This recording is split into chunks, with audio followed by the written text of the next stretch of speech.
এই নীরব প্রকৃতির মাঝে দাঁড়িয়ে মনে হয় গাছগুলো আমাদের কিছু বলতে চায়। ওরা শেখায় কিভাবে নীরবে দাঁড়িয়ে থেকেও জীবনকে আগলে রাখা যায়। সবুজের এই শান্তিতে আমরাও একটু থেমে যাতে মন ভরে নিঃশ্বাস নিতে পারি।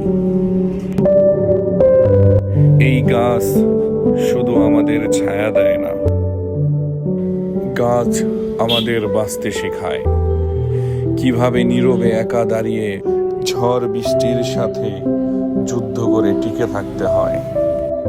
ঝড় আসে, বৃষ্টি আছে, তবুও তারা টিকে থাকে।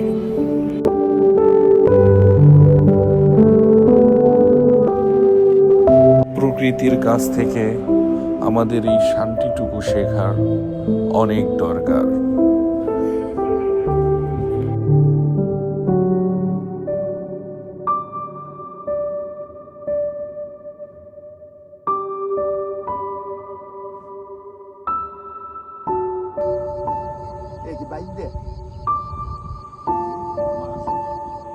মাছ ধরুন ওকে।